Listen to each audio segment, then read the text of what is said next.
Hi everyone. We're going to continue our lecture on controlling microbial growth with the chapter 20 section of this lecture titled Antimicrobials. Before we get started in the PowerPoint slides, I just want to point out a couple of things that you might want to have handy as you're going through this lecture. The first is going to be your course pack, and we're going to fill out pages 61 all the way through page 65 today in your notes. So fill out your course pack as we go through the lecture. And then the second thing that you'll want up is the antimicrobials chart. So this was a chart that I posted on Blackboard, and it's a summary table of all of the antibiotics and antimicrobials that you're going to be learning about in this lecture. So this will help summarize all of the information that will be helpful when you're studying the outcomes. So speaking of the outcomes, there are a couple that I want to point out before we get started. Way back at the beginning of this unit, we have some unit outcomes right here. And so this bullet point right here says that in this unit, you're going to be able to select an appropriate antibiotic or antimicrobial drug to treat various infectious diseases. And so if I were to give you the name of a pathogen and say, you know, this organism is gram-positive and it causes a skin infection, what antibiotic could you use to treat that and why? So hopefully what we learn will be helpful in this unit outcome. And then in the lecture review guide at the end, which will be on page, I believe, 65, here are concepts right here for each antibiotic that you're going to learn about. You're going to learn its mode of action, and that's there's space for that written in your summary chart. And you're going to learn the relationship between the mode of action and what type of microbial cell it will target. And so by microbial cell type, I mean bacteria, fungus, protozoa, etc. All right, so let's get started. We're going to start with some terminology, go over different modes of actions for antibiotics, and then we will go over the specific examples and what you need to know about those. And then finally, we're going to end with a summary of antibiotic-resistant pathogens and what the difference between susceptibility and resistance means. All right, so let's get started. Just to review, who was the first scientist to discover penicillin? That's right, it was Alexander Fleming. He discovered that a plate he was growing containing Staph aureus right here was contaminated with a mold. So the mold was the contaminant and wasn't supposed to be there. Many of our plates get moldy in the labs, and what he found was that there was an area of inhibition, and these staph cells or colonies appeared much smaller, as if their growth was inhibited.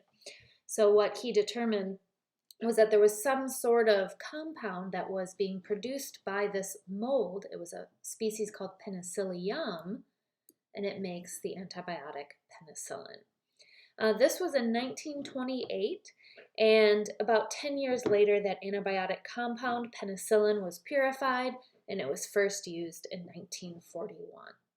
So a lot has changed since the 40s in terms of treating infectious diseases. We have antibiotics, and the overuse of antibiotics can lead to antibiotic resistance, but the proper use of antibiotics is extremely useful in treating infections, primarily those caused by bacteria, also some fungi and protozoa. All right, so getting to our terms.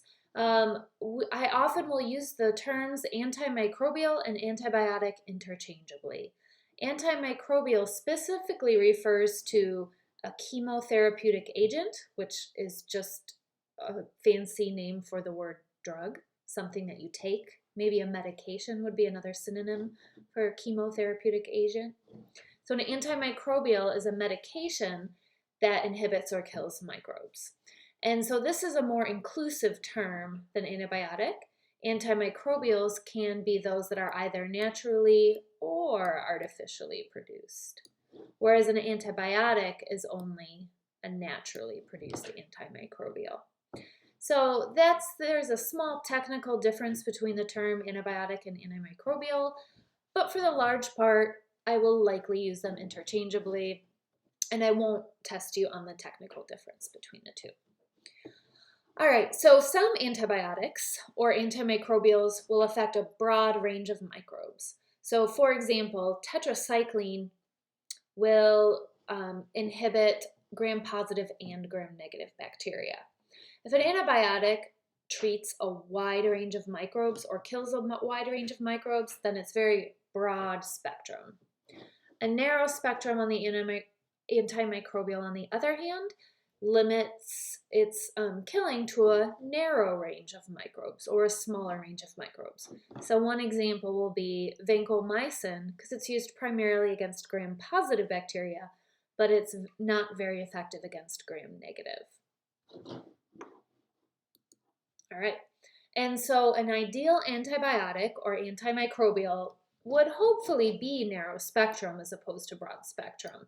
What this will do is target the group of organisms causing the disease or the pathogen and its related relatives, but it'll leave other microbes behind. And we know that our normal microbiome or our microflora is a very important part of the human body. So we don't want to wipe out all of our good microbes. So a narrow spectrum antimicrobial is ideal over a broad spectrum one. And of course, some antibiotics can cause allergies, so we want to avoid any type of antibiotic that you're allergic to. And an antimicrobial can work, but if it's also toxic to humans, then we won't want to use it.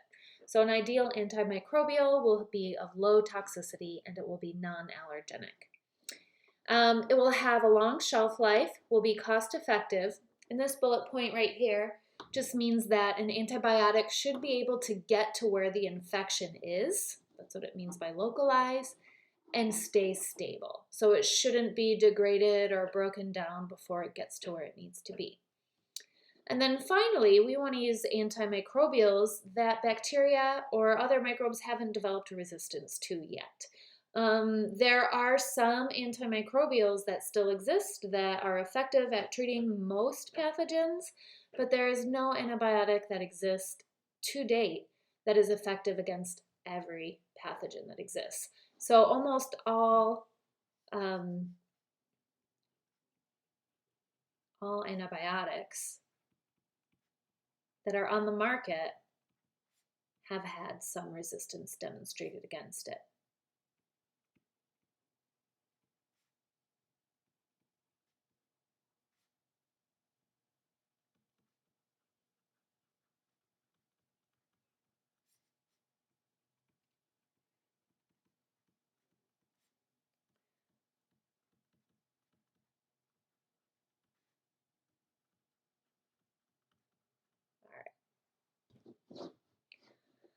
All right, so moving on to modes of action.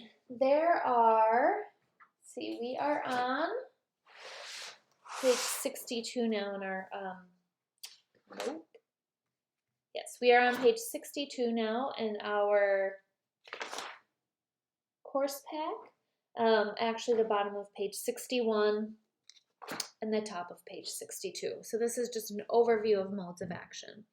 Most of the antibiotics that we're going to be looking at are going to be antibiotics that inhibit cell wall synthesis inhibitors. So we are going to look at that in section 1 at the top of page 62. And so specifically, all of these antibiotics that we're going to take a look at inhibit peptidoglycan synthesis. And if you'll recall, peptidoglycan, this is review, is the major cell wall component in bacteria only.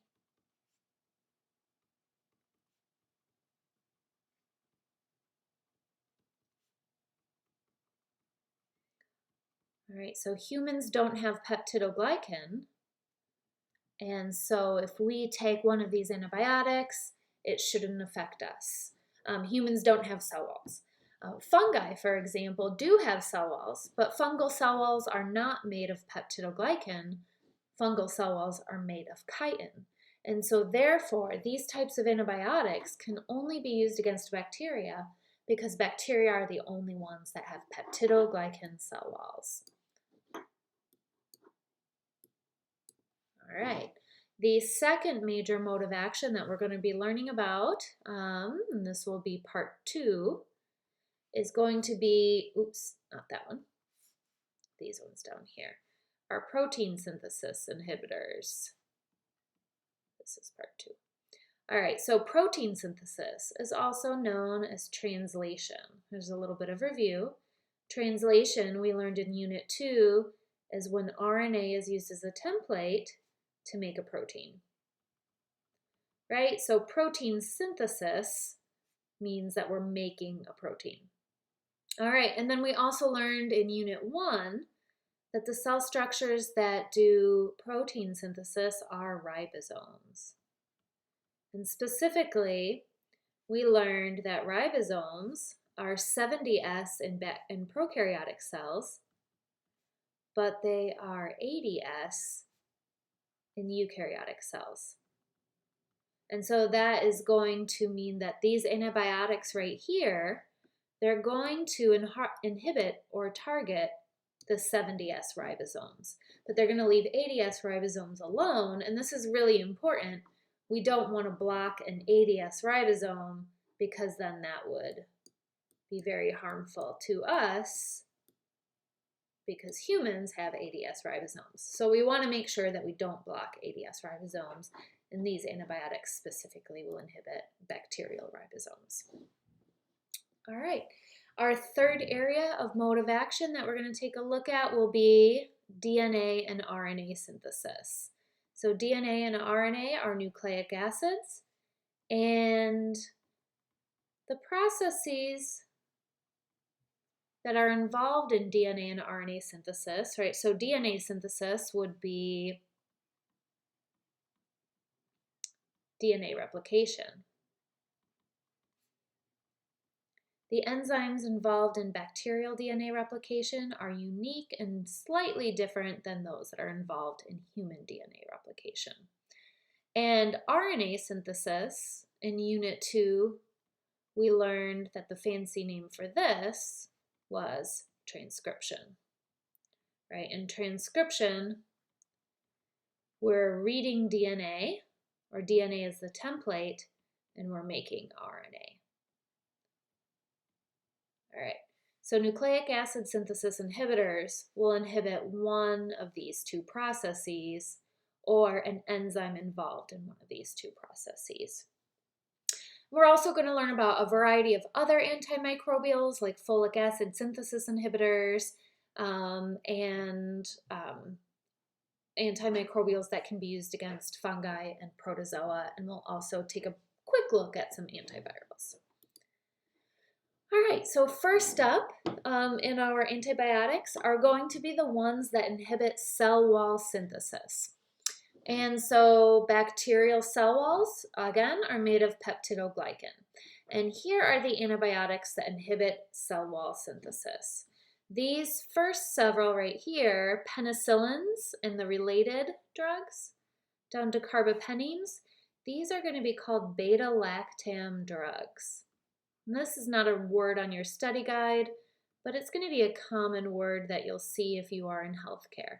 And what a beta-lactam drug or antibiotic is going to be one that has this ring right here. This ring is called a beta-lactam ring.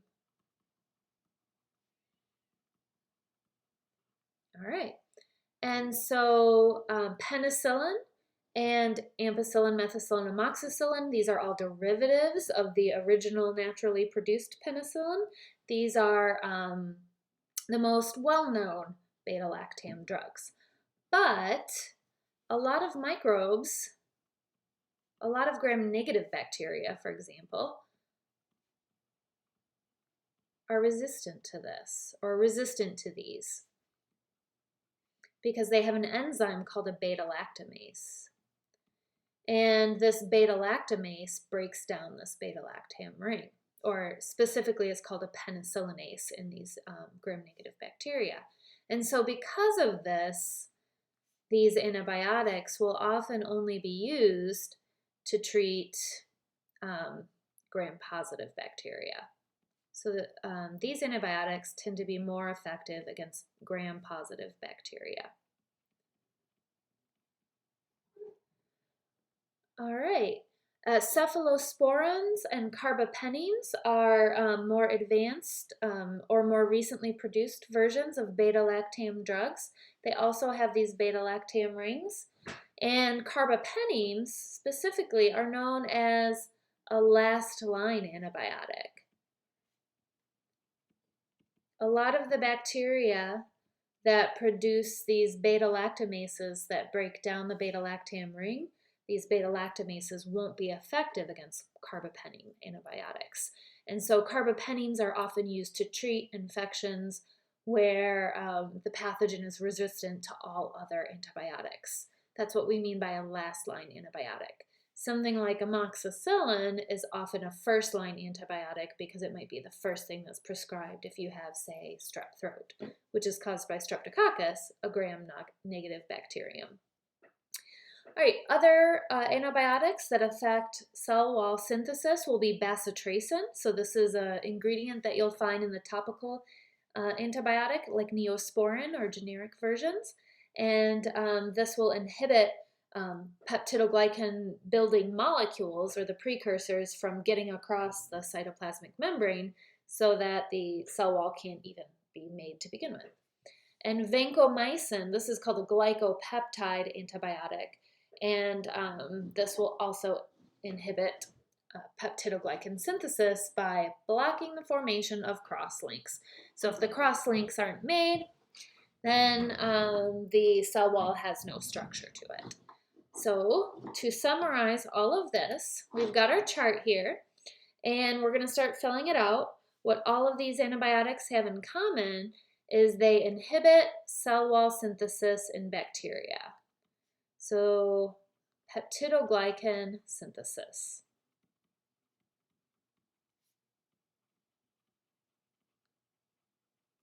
Right, so this would be the cell walls in bacteria only.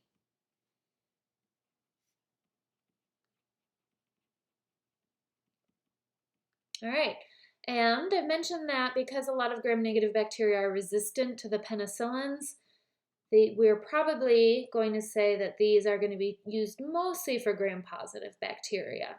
So this is going to be more narrow spectrum than some of the others. Similarly, vancomycin is a drug that has a pretty narrow spectrum, and it's used mostly against gram-positive bacteria. Whereas the others are a little more broad spectrum, and so we'll just say because bacteria have cells made of peptidoglycan, these antibiotics can be used against them. All right, so on a test or on a quiz, you might be given the name of an antibiotic example or the name of a cephalosporin, and you'll be asked what the mode of action is or what microbes those antibiotics can be used to treat. You will not be expected to know which examples belong to which class of antimicrobial. All right, now we have our protein synthesis inhibitors.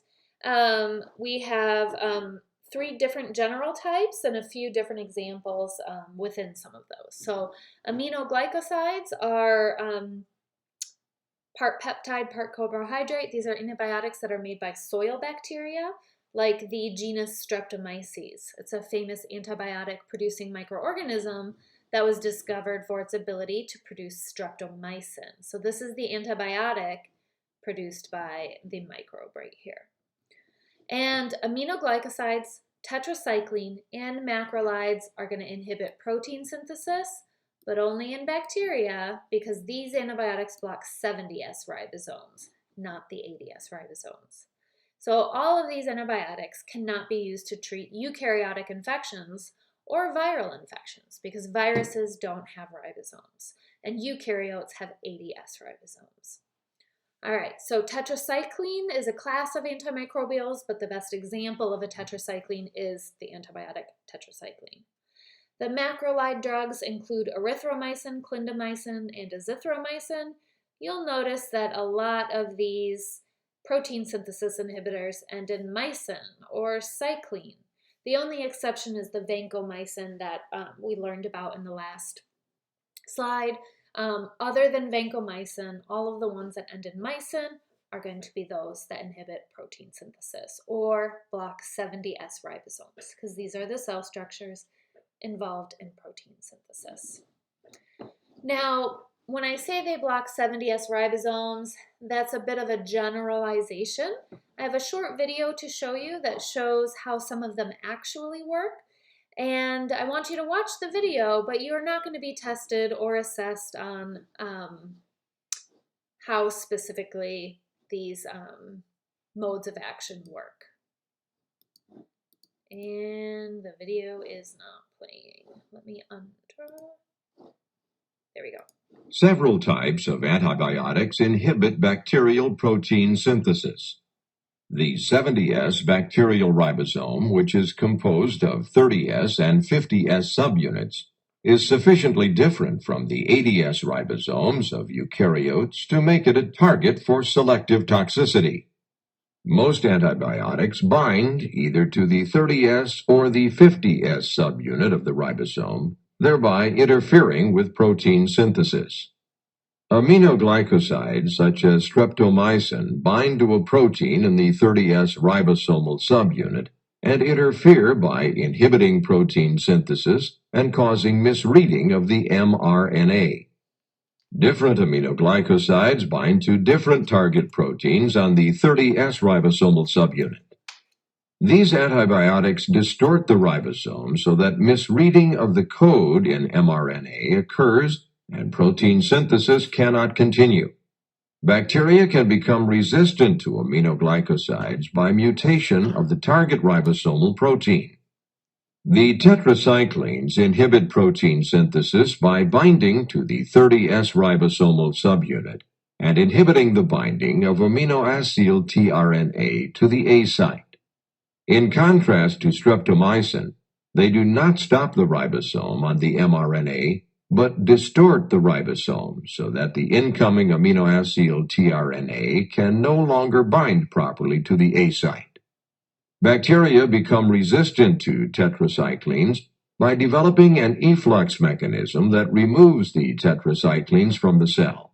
Some utilize a protein that binds to the ribosome and prevents binding of tetracyclines, and some strains of Bacteroides become resistant by chemically modifying the tetracycline so that it does not interfere with protein synthesis. Erythromycin, a macrolide antibiotic, binds to the 23S RNA found in the 50S ribosomal subunit and inhibits peptide chain elongation. This binding results in release of the peptidyl tRNA. Bacteria become resistant by producing enzymes that alter the erythromycin so that it can no longer interfere with protein synthesis. All right. So what we've learned about from these drugs is that they can distort the ribosome. They can distort the messenger RNA in the ribosome, preventing tRNAs from finding their messenger RNA codon, or they can inhibit the formation of a protein within the ribosome if it's binding to the large subunit. While you won't have to know the specific differences between those different mechanisms, I hope that just shows you how a variety of these antimicrobials can block 70S ribosomes. So this is a very general term. It can mean a variety of different things. And so the level of detail you'll have to know for your summary chart, we'll go ahead and fill that in now, is that whether you're given these specific antibiotics or the names of these classes right here, you should be able to identify that all of these are 70S ribosome inhibitors.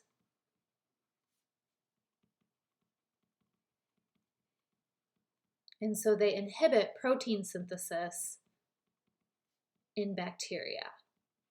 And protein synthesis, again, is called translation.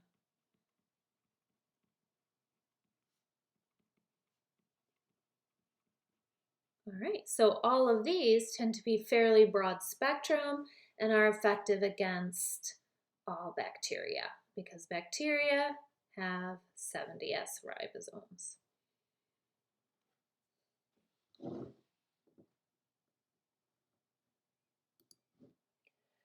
All right, so now we're going to talk about the antibiotics that affect nucleic acid synthesis. So DNA and RNA, right? These are nucleic acids. And to review, nucleic acids are made of nucleotide monomers. All right, and DNA carries the genetic information in the cell. RNA is the transmitter molecule. And so we've got messenger RNA, transfer RNA, and we have ribosomal RNA.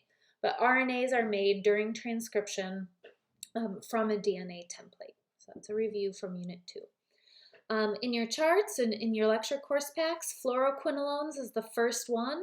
Sometimes fluoroquinolones are also known as quinolone drugs. And these target an enzyme called DNA gyrase. And DNA gyrase is involved in separating double-stranded DNA, or it unwinds double-stranded DNA. And this is necessary for both the DNA replication, which is when we take DNA and we copy it to make more DNA. This happens every time the cell divides. And this is required for transcription when the DNA has to be separated in order for the enzyme to read one of the strands and make RNA. All right, so examples of our fluoroquinolone drugs are ciprofloxacin and levofloxacin. And this was not in your study guide, or not in your terms list, but it should be, because it's on your chart. All right, so fluoroquinolones inhibit DNA and RNA synthesis. Rifampin is a drug, it's a type of rifamycin drug. This is a drug that inhibits RNA polymerase. And RNA polymerase is found in all types of organisms, but it is different in bacteria versus eukaryotes.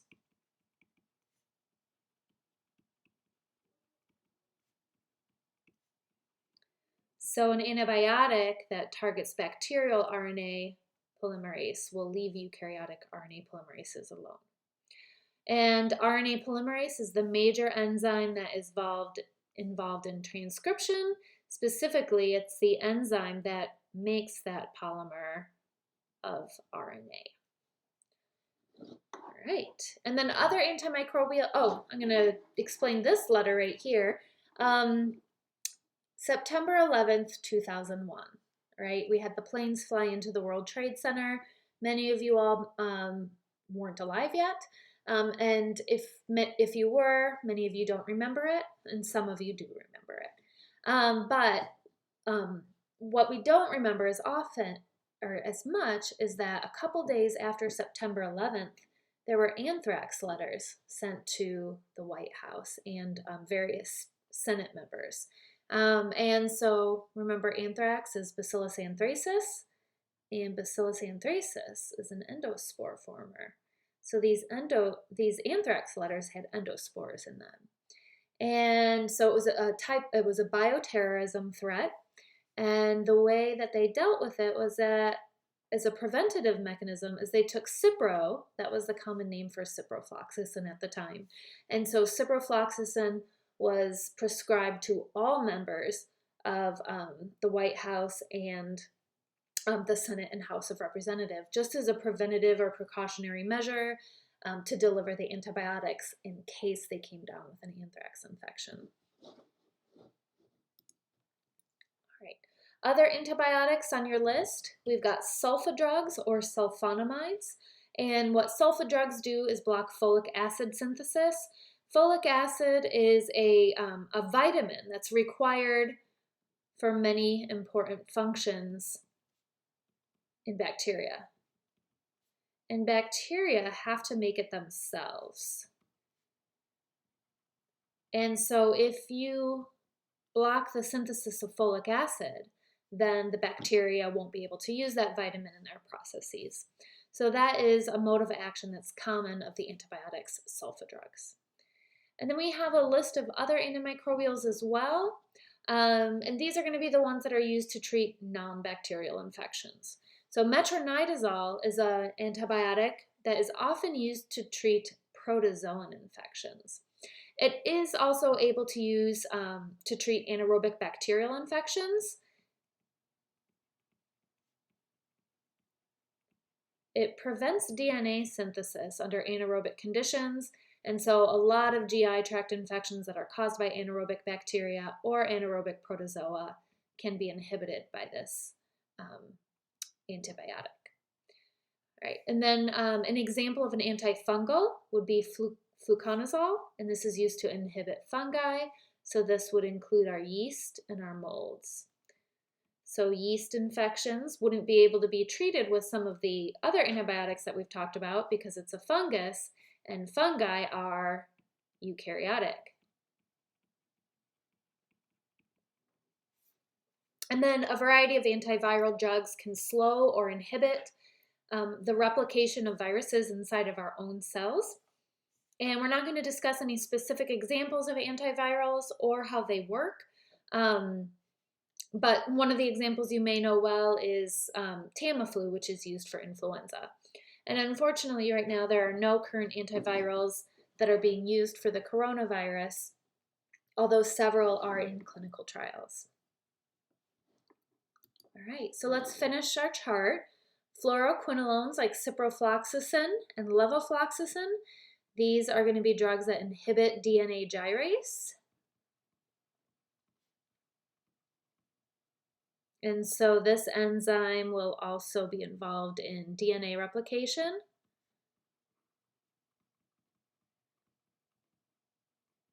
And transcription.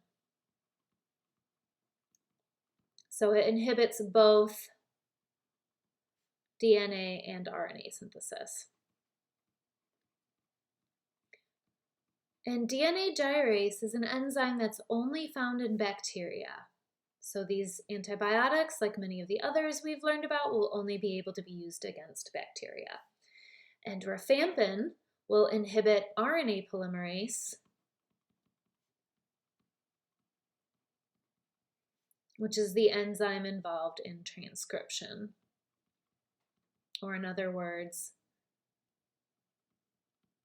it inhibits RNA synthesis. And since bacteria have different RNA polymerases than eukaryotes, these rifampin and other rifamycin drugs are only used against bacterial infections. Sulfa drugs, the mode of action for these are that they inhibit folic acid synthesis, a pathway used in bacteria to make their own folic acid. And so these sulfa drugs are also used against bacterial infections. And now we have our others. You don't have to memorize the modes of action for these ones. I just want you all to know that if you are treating an anaerobic, bacterial, or protozoan infection, you can use metronidazole. So protozoa are eukaryotes. They're our single-celled eukaryotes that lack cell walls. And because they're eukaryotic, we would not be able to use any of the other antibiotics we've learned about. Antifungals like fluconazole will be used to treat fungi like yeast or mold. And antivirals, of course, will inhibit viral replication in our own cells. So we'll just say viruses. All right. So if you're given an infection and you're told the microbe type that is causing that infection, you should be able to come up with some plausible antibiotics or antivirals and other antimicrobials that might be able to be used to treat that infection. All right, so just a little bit more on antimicrobial susceptibility and resistance, because I'm sure you all know that antimicrobial resistance is a huge problem in hospitals and in our society. And just to define these two terms, antibiotic susceptible bacteria are the ones that are inhibited by the antibiotic. And so if a microbe is susceptible to the antibiotic, then the antibiotics work.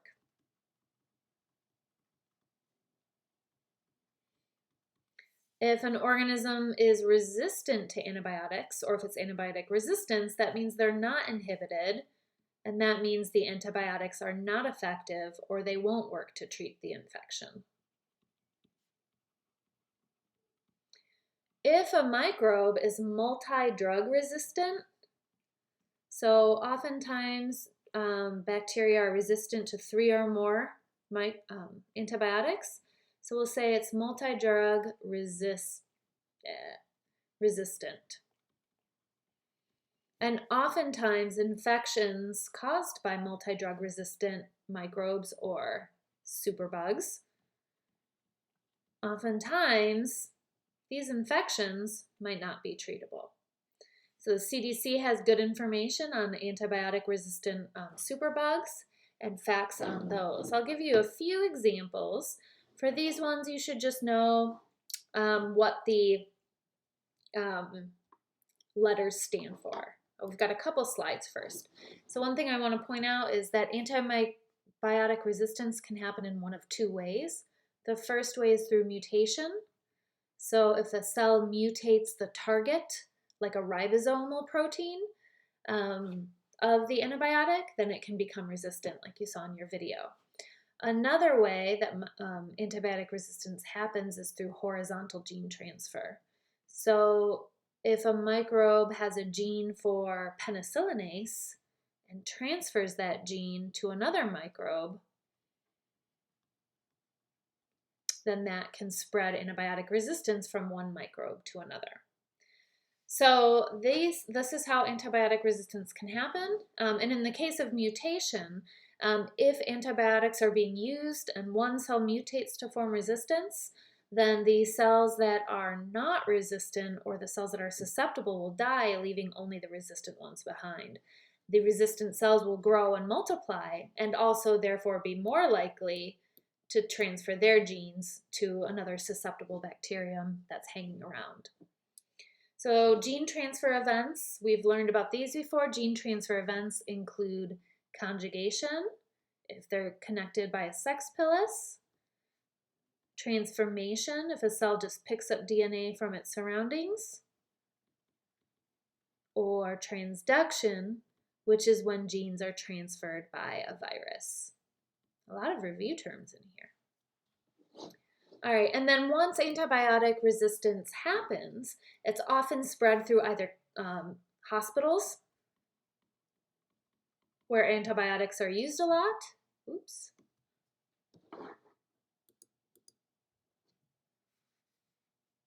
Hospitals, or agriculture and farming. And from these areas of our economy where antibiotics are used a lot, if a human, becomes infected with an antibiotic-resistant pathogen, then that antibiotic resistance can spread throughout the community. All right, so here's some summary data. Antibiotic-resistant superbugs cause about 23,000 deaths per year. We're also going to learn about Clostridium difficile, or C. diff. It is not necessarily an antibiotic-resistant superbug, but it often forms an infection after antibiotics are used. So we call it an antibiotic-associated illness. And this also causes up to 14,000 deaths per year.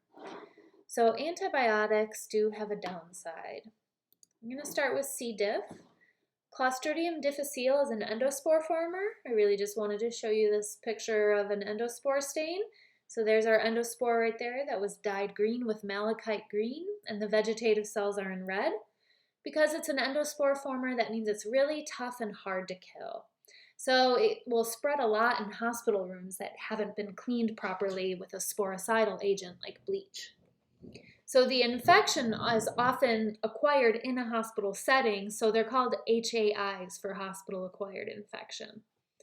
And even though antibiotics can be used to treat the infection is likely to come back. In about 10% of the cases, I believe, a C. diff infection will come back. And it kills up to about 14,000 people per year, and the CDC considers the threat level urgent, which is the most severe they give an infection. All right, MRSA, this is a pathogen I'm sure that you all have heard about. So you should know what MRSA stands for. It stands for methicillin-resistant staph aureus. It is not just resistant to methicillin, but a lot of the acillin drugs like amoxicillin, penicillin, etc. And it is widespread. It can spread through the community, like if you have leave a sweaty towel on the locker room floor and someone steps there. Remember that staph is a halotolerant microbe, so it can last for long periods of time and survive and grow even under salty conditions like sweaty gym equipment or locker room floors. And also in hospital settings, staph is a common hospital-acquired infection. So staph infections can cause infections in the skin, so like a wound infection, but they also can colonize various parts of the body and cause an infection internally after a surgery. So staph is highly adaptable to a number of different areas in the body, and it can cause infections in a variety of places. All right, and the CDC threat level has been downgraded from urgent to serious, so it's still a very big problem. Many still die from it, but it is considered a serious rather than urgent threat. VRE stands for vancomycin-resistant enterococcus. These are gram-positive cocci, and so you can see these diplococci right there. It is also a common hospital-acquired infection, and it can cause infections in a lot of places around the body, like the urinary tract, bloodstream, or wounds. Vancomycin is one of those top-of-the-line antibiotics, so vancomycin-resistant enterococci can be very serious. If something's resistant to vancomycin, there's not much left that can be used to treat that infection. Maybe carbapenems. And then that brings us to our last superbug, the nightmare bacteria. So these ones are the scariest of all. CRE. This stands for carbapenem-resistant Enterobacteriaceae. And remember, carbapenems are those last line antibiotics. Another thing that I want to note is that Enterobacteriaceae, these are going to be gram-negative pathogens. And I'm going to review a little bit from Unit 1. I shouldn't say pathogens, not all are pathogens. Some are normal and just exist in our gastrointestinal tract like E. coli. But what you do know about gram-negative bacteria is in addition to their membrane and their thin cell wall, one layer of peptidoglycan, they have an outer membrane. And that outer membrane contains a lipid called lipopolysaccharide. And that lipopolysaccharide is also called endotoxin. The lipid portion, if it gets into the bloodstream, is very toxic. So we call that endotoxin. Okay, the reason I bring this up is that if you get a CRE infection, knowing that it's caused by gram-negative bacterium, it's going to be more lethal than something like staph because it has this endotoxin. So not only is our CRE gram-negative bacteria, they're also resistant to the last line antibiotics, and they have a very high death rate, up to 50% case fatality rate. And because of all of these combined, they are called the nightmare bacteria. So examples of carbapenem-resistant Enterobacteriaceae include, it's hard to see here, will include certain strains of E. coli or Klebsiella, are examples. And so this is an urgent threat according to the CDC. And so while we want to do our best to control the formation of antibiotic resistance, we also want to remember that antibiotics can be life-saving. So for example, urinary tract infections are always caused by bacteria, never fungi, never viruses. And so if you have a urinary tract infection, taking an antibiotic could help cure that infection. And if you don't cure the infection, it could lead to sepsis. So we want to use antibiotics when called for, and we want to make sure that we don't use antibiotics when they're not necessary. So general rules of using antimicrobials means, the first one is never self-medicate. And so that means don't take an antibiotic unless it's prescribed by a doctor.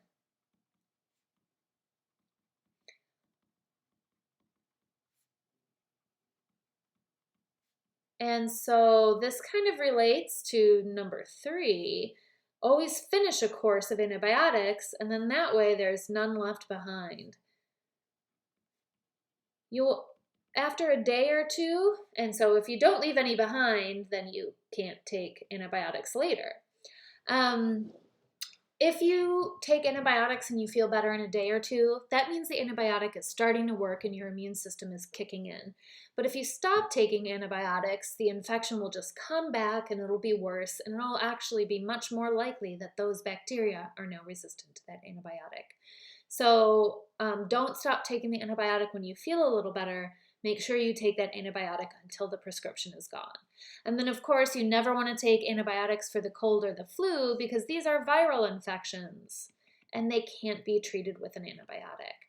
Viruses don't have peptidoglycan cell walls, so they can't be treated with a peptidoglycan synthesis inhibitor.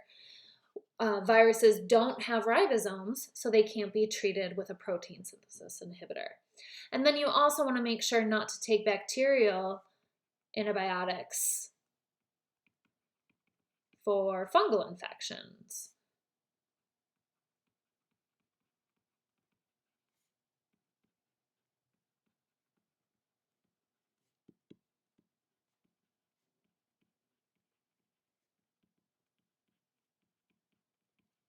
And so contributing in these 3 ways can help limit the formation and the spread of antibiotic-resistant superbugs.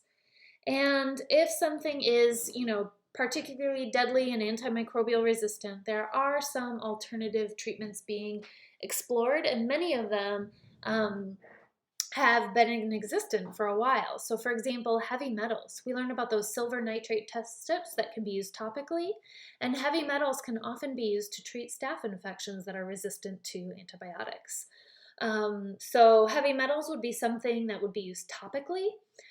Similarly, bacteriophage, remember the definition of a bacteriophage is a virus that infects a bacteria.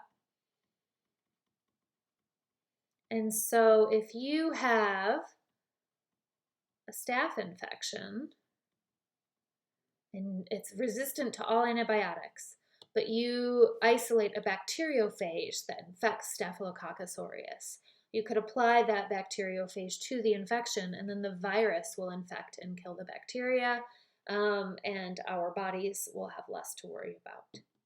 And then, of course, there's also fecal transplants. This is often used for intestinal infections, and so these have been wildly successful with C. diff infections.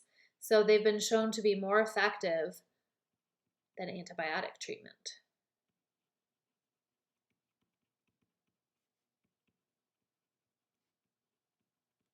And by more effective, there have been fewer cases that return using a fecal transplant as opposed to using just antibiotics. So this would be a probiotic treatment because you are adding microbes into the human body through capsule form. Ew. All right, well, on that note, I'm going to end this lecture, and be sure to post to the discussion board. I created a Unit 3 thread in case you have any questions. Post your questions there, and if you have any answers for others, post those as well. Hope you all have a good week.